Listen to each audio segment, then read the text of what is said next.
दोस्तों आज फैक्टिफाइड में मैं आपको एक ऐसे देश की सैर कराने वाला हूं जो 2021 में नहीं बल्कि 2050 में जी रहा है। इस देश के खान पान से लेकर लाइफस्टाइल तक, टेक्नोलॉजी से लेकर एटिकेट्स तक सब कुछ जरा हटके है। विजुअल्स देखकर आप समझ ही गए होंगे कि मैं जापान की बात कर रहा हूं। दोस्तों जापान इस साइज में राजस्थान से कुछ ही बड़ा होगा, लेकिन इस छोटे से देश के कारनामों ने पूरी दुनिया को हिला रखा है। अगर आपके मन में भी कभी ये सवाल आए कि फ्यूचर में इंसानों की जिंदगी कैसी होगी, तो बस एक बार आप जापान विजिट कर लेना। आज की इस वीडियो में मैं बताऊंगा आपको जापान से जुड़े 12 ऐसे फैक्ट्स जिनके बारे में जानकर आपको लगेगा कि आप अभी भी स्टोन एज में जी रहे हैं। तो चलिए शुरू करते हैं। Factified. Facts on your face. Bullet train. दोस्तों आपने वो कहावत तो सुनी ही होगी कि टाइम इज मनी। अब इस कहावत को कोई फॉलो करता हो या नहीं, लेकिन जापान इसे बहुत सीरियसली लेता है। इसीलिए तो जापान का ट्रांसपोर्ट सिस्टम दुनिया के बेस्ट ट्रांसपोर्ट सिस्टम में से एक है। अगर आप जापान में हैं, तो आपको ना तो घंटों बस का इंतजार करना पड़ेगा और ना ही ट्रैवलिंग में आपका टाइम वेस्ट होगा, क्योंकि जापान के पास बुलेट ट्रेन का ऐसा नेटवर्क है 240 से 320 किलोमीटर प्रति घंटे की रफ्तार से दौड़ती है। इसे यहाँ की लोकल भाषा में शिनकानसेन कहते हैं। जापान की ये ट्रेन हाईटेक फैसिलिटीज से लैस है।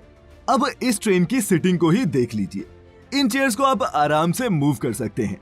ये ट्रेन जापान के दूसरे शहरों को इसकी राजधानी टोक्यो से जोड़ती है। और इस ट्रेन की सबसे बड़ी खासियत ये है कि ये कभी भी लेट नहीं होती। और दोस्तों आपको हैरानी होगी ये जानकर कि इतनी हाई स्पीड से चलने के बाद भी इस ट्रेन से कोई भी साउंड प्रोड्यूस नहीं होती। Land of robots.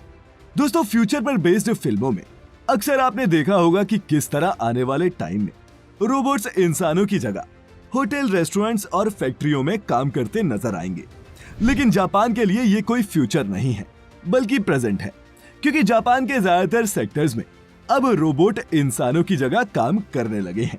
फिर चाहे किसी होटल में रिसेप्शनिस्ट के तौर पर हो या फिर रेस्टोरेंट में वेटर की नौकरी, आपको यहाँ हर जगह रोबोट्स नजर आएंगे। मेडिकल और स्पेस सेक्टर में भी रोबोट्स ने अब काम करना शुरू कर दिया है। कोविड-19 के दौरान जापान के हॉस्पिटल्स में पेशेंट्स की देखभाल के लिए रोबोट स्टाफ भी रखा गया था, जो मरीजों के रूटीन चेकअप से लेकर उनकी देखभाल सब करता था। यही नहीं, जापान स्पेस में भी अपने रोबोट्स बेच चुका है। साल 2013 में ही जापान ने अपना पहला रोबोट एस्ट्रोनॉट स्पेस में भेज दिया था, जिसका नाम किरोबो था। भूकंप के दौरान भी लोगों को ढूंढने और उनकी जान बचाने के लिए जापान में रोबोट्स का बहुत इस्तेमाल किया जाता है। No fat Japanese. दोस्तों क्या ये हैरानी की बात नहीं कि भारी भरकम सुमो रेसलर्स वाले इस देश के लोग बहुत ही स्लिम ट्रिम होते हैं। पर क्या आप जानते हैं कि इसका कारण क्या है? क्यों जापान के लोग इतने पतले होते हैं? तो इसकी वजह है जापान का खाना और खाने के नियम। दरअसल जापानी लोगों की डाइट वेस्टर्न डाइट से बिल्कुल अलग होती है। यहाँ के लोग तला भुना या फिर ऑयली खाना पसंद नहीं करते और ना ही इनकी डाइट में कोई डेयरी प्रोडक्ट शामिल है। यही नहीं, चिकन, मटन और बीफ की जगह यहाँ सी फूड ज्यादा खाया जाता है, जिसमें प्रोटीन और ओमेगा 3 फैटी एसिड्स अच्छी मात्रा में होते हैं। जापानी सरकार ने तो अपने सरकारी कर्मचारियों के लिए कानून भी बना रखे हैं। जापान के मेटाबो लॉ के मुताबिक 40 साल से ज्यादा उम्र के पुरुषों की कमर 33.5 इंच से ज्यादा और औरतों की 35.4 इंच से ज्यादा नहीं होनी चाहिए। और ये स्केल यहाँ के सरकारी कर्मचारियों का मोटापा कंट्रोल में रखने के लिए रखा गया है। और दोस्तों जापान से unique secret for a longer and happy life उनके लाइफस्टाइल में ही छिपा है। उनके इस वे ऑफ लिविंग को बारीकी से समझने के लिए आप सुन सकते हैं कुकू एफएम पर इकिगाई नाम की ये लाइफ ट्रांसफॉर्मिंग ऑडियो बुक, जो आपको मदद करेगी इन फिगरिंग आउट कि लाइफ को पॉजिटिवली कैसे जिया जाए। कुकू एफएम पर ऐसी और भी बहुत सी लाइफ चेंजिंग ऑडियो बुक्स और पॉडकास्ट हैं, जिनका प्रीमियम एक्सेस आपके 1 महीने के मोबाइल रिचार्ज से भी सस्ता है।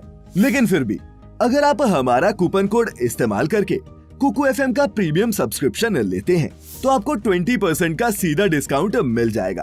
और अगर आप यही सब्सक्रिप्शन 17 से 19 सितंबर के बीच लेते हैं, तो आपको मिल सकता है 50% का डिस्काउंट। दोस्तों सारी डिटेल्स आपको डिस्क्रिप्शन बॉक्स में मिल जाएंगी। Hi tech toilets. आपके साथ कभी हुआ है कि आप किसी टॉयलेट में गए हो और उसकी हाईफाई टेक्नोलॉजी और क्लीनिंग को देखकर चौंक गए हो? अब हमारे देश में ये अभी होना तो मुश्किल है, लेकिन अगर आप जापान में हैं तो यकीनन आपके साथ ऐसा हो सकता है। जापान जाने वाले टूरिस्ट यहाँ के टॉयलेट से काफी इंप्रेस हो जाते हैं, और वो इसलिए क्योंकि जापान जैसे मॉडर्न टेक्नोलॉजी वाले टॉयलेट्स आपको किसी भी और देश में देखने को नहीं मिलते।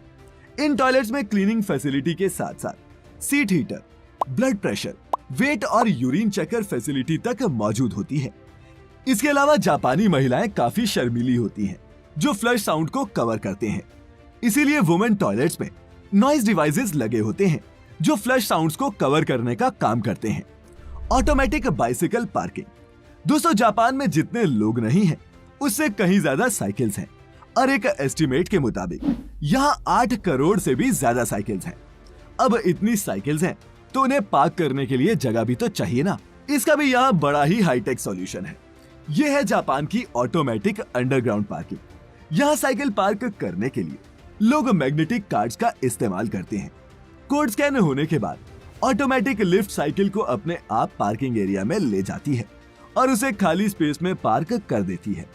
साइकिल को रिट्रीव करना भी उतना ही आसान है जितना उसे जमा करना। वहीं दोस्तों जहां दूसरे देशों में कार खरीदने के लिए आपके पास सिर्फ बैंक बैलेंस होना चाहिए, वहीं जापान में कार खरीदने से पहले पार्किंग सर्टिफिकेट बनाना पड़ता है। जी हाँ, दरअसल स्पेस कम होने की वजह से जापान में बहुत कम पार्किंग एरियाज हैं, और ये सर्टिफिकेट सबूत होता है कि कस्टमर के पास पार्किंग की जगह है, और अगर ये नहीं है तो आप यहाँ गाड़ी लेने की सोच भी नहीं सकते। Capsule hotel. दोस्तों जापान के कैप्सूल होटल इस देश की टेक्नोलॉजी और फ्यूचरिस्टिक सोच का एक बहुत अच्छा एग्जाम्पल है। ट्रेन मिस हो जाए, या फिर किसी महंगे होटल में रहने के पैसे ना हो, या फिर सिर्फ कुछ घंटे झपकी मारने का ही मन हो, जापान में हो तो इन कैप्सूल होटल में जरूर जाएं। किसी कैप्सूल की तरह दिखने वाले इन होटल्स में सिर्फ बेडरूम स्पेस होता है, लेकिन ये सभी मॉडर्न फैसिलिटीज से लैस होते हैं। टीवी, लॉकर्स जैसी फैसिलिटीज के साथ साथ अटैच वॉशरूम भी होता है। Futuristic symmetries. स्पेस की कमी की वजह से जापान के कब्रिस्तान में जमीन बहुत महंगी है। यहाँ जगह लेने के लिए $1,00,000 से भी ज्यादा पे करने पड़ते हैं। वहीं इसके अलावा हर साल मेंटेनेंस और क्लीनिंग के लिए भी ग्रेवयार्ड स्टाफ को पे करना पड़ता है। जापान में इस प्रॉब्लम को खत्म करने के लिए अब हाईटेक सेमेट्रीज बनाई जाने लगी हैं, जो जापान की ब्यूटीफुल ट्रेडिशन और मॉडर्न टेक्नोलॉजी का एक अनोखा मेल है। जापान के फेमस हाईटेक सेमेट्रीज में से एक है रूरीडेन, जिसे जापान के फेमस कोकुकुजी बुद्धिस्ट टेम्पल के पास बनाया गया है। इस सेमेट्री हाउस में कम खर्च में ग्रेवयार्ड मिल जाते हैं। साथ ही हाईटेक टेक्नोलॉजी की मदद से इन ग्रेवयार्ड्स की देखभाल करना भी आसान होता है। रूरीडेन सेमेट्री हाउस के ऑक्टागोनल हॉल में 2000 से भी ज्यादा बुद्ध स्टैच्यू हैं, जो 2000 सेमेट्री कैपेसिटी को रिप्रेजेंट करते हैं। किसी विजिटर के आने पर जिस बुद्ध प्रतिमा की लाइट ऑन होती है, वही विजिटर के लव्ड वन का स्टैच्यू होता है। माने उसी बॉक्स में विजिटर के करीबी का शरीर रखा होता है। हर बुद्ध स्टैच्यू को यहाँ ब्लू ग्लास लाइट से तैयार किया गया है, ताकि विजिटर्स को यूनिक और पीसफुल एनवायरनमेंट दिया जा सके। और दोस्तों इन हाईटेक ग्रेवयार्ड्स में किसी भी इंसान के शरीर को 33 साल तक रखा जा सकता है। Underground farming. दोस्तों जापान में हर प्रॉब्लम का सलूशन टेक्नोलॉजी है, फिर वो फार्मिंग ही क्यों ना हो। चूंकि जापान का लैंडमास बहुत कम है, जापान अपनी अनयूज्ड टनल्स और सबवे का इस्तेमाल भी फार्मिंग के लिए करता है। क्या आपको यकीन होगा कि जापान के मार्केट में मिलने वाली ये एक्सपेंसिव और हेल्दी वेजीज यहाँ की टनल्स और अंडरग्राउंड एरियाज में उगाई जाती हैं। 2015 में जापान के मेट्रो डिपार्टमेंट ने अपने सबवे टनल्स में वेजीज उगाने का इनिशिएटिव लिया था, और अब ये फॉर्मूला पूरे जापान में अपनाया जाने लगा है। जापान टेक्नोलॉजी की मदद से बिना मिट्टी और कम पानी के साथ फल और सब्जियां उगाता है। जापान के अर्बन एरियाज में बहुत सारी एग्रीकल्चर कंपनीज हैं, जो बिल्डिंग्स और अंडरग्राउंड एरियाज में फल और सब्जियां उगाने का काम करती हैं। अब सोचिए अगर ऐसा कुछ हमारे देश में हो जाए तो। Unique fruits and veggies. अब जापानीज एग्रीकल्चर की बात हो और हम यहाँ के अजीबोगरीब दिखने वाले फल और सब्जियों की बात ना करें, ऐसा कैसे हो सकता है।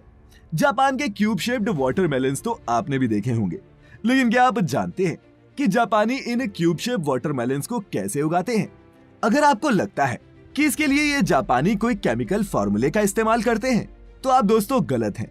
जापान के लोग ये वाटरमेलन्स को क्यूब शेप देने के लिए क्यूब मेटल बॉक्सेस का इस्तेमाल करते हैं, जो फार्मिंग के दौरान इन वाटरमेलन्स को ये शेप दे देते हैं।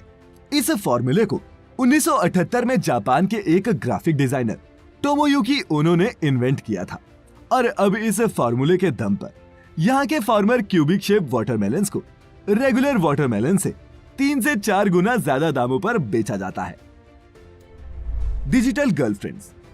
दोस्तों, बिजी लाइफ की वजह से जापान के लड़के शादी या फिर रिलेशनशिप में आना पसंद नहीं करते और ऐसे लड़कों के बीच जापान में डिजिटल गर्लफ्रेंड काफी पॉपुलर है। लव प्लस नाम की एक जापानी कंपनी यहाँ के मर्दों को ये सर्विस देती है। ये वर्चुअल गर्लफ्रेंड एक एनिमी कैरेक्टर होता है जो हर तरह के इमोशन को समझती है। यहाँ तक कि इनमें रोमांटिक फीचर्स भी एडेड होते हैं, जिनकी वजह से इन डिजिटल गर्लफ्रेंड्स की डिमांड और भी ज्यादा बढ़ रही है। जापानी आदमी इन वर्चुअल गर्लफ्रेंड्स को डेट करते हैं और ट्रिप पर भी लेकर जाते हैं, जहां इनकी गर्लफ्रेंड तो वर्चुअल होती है, लेकिन इनका खर्चा रियल होता है। Cleanest country Japan. दोस्तों, जापान अपने नियम कानूनों को लेकर बहुत ज्यादा स्ट्रिक्ट है। कूड़े का डब्बा भर जाने के बाद अक्सर आप उसे अपने घर के बाहर रख देते हैं, ये सोचकर कि जब कूड़ा उठाने वाली गाड़ी आएगी वो अपने आप ये कूड़ा ले लेंगे। लेकिन जापान में ऐसा करना जुर्म है। जापान में आप गाड़ी के आने से पहले कूड़ा बाहर नहीं रख सकते। अगर कोई ऐसा करता है तो उसे फाइन भरना ही पड़ता है। इसके अलावा साफ सफाई की अहमियत बचपन से ही स्कूलों में किसी सब्जेक्ट की तरह पढ़ाई जाती है। आपको जानकर हैरानी होगी कि जापान के स्कूल्स की सफाई कोई सफाई कर्मचारी नहीं, बल्कि यहाँ पढ़ने वाले बच्चे खुद करते हैं। Futuristic museum. दोस्तों, हम जब भी किसी म्यूजियम में जाते हैं तो हमें वहाँ या तो हिस्टोरिकल चीजें देखने को मिलती हैं या फिर साइंटिफिक। लेकिन क्या हो अगर आप किसी म्यूजियम में जाएं और आपको वहाँ हिस्ट्री नहीं बल्कि फ्यूचर की दुनिया देखने को मिले। अब दुनिया के किसी और देश में ये होना पॉसिबल हो या नहीं, लेकिन अगर आप जापान में हैं तो ये बिल्कुल पॉसिबल है। जापान का मिराइकन म्यूजियम ह्यूमन इंजीनियरिंग और इनोवेशन का नेक्स्ट लेवल है। इस म्यूजियम में ह्यूमन स्टाफ से कहीं ज्यादा रोबोट स्टाफ है और यहाँ एंट्री गेट पर मौजूद गार्ड से लेकर टूर गाइड तक सब रोबोट हैं। म्यूजियम में हर सर्विस मशीनों के जरिए ही ऑपरेट होती है। म्यूजियम में लेटेस्ट जापानीज इनोवेशन से लेकर वर्ल्ड साइंस के इनक्रेडिबल रिसर्च तक सबके सब शोकेस किए गए हैं। दोस्तों, ये सब देखकर क्या आपको नहीं लगता कि ये देश 2021 में नहीं बल्कि 2050 में जी रहा है? आप क्या सोचते हैं? नीचे कमेंट्स में हमारे साथ जरूर शेयर करें। मैं फिर लेकर आऊंगा ऐसी ही एक और मजेदार और इंफॉर्मेटिव वीडियो।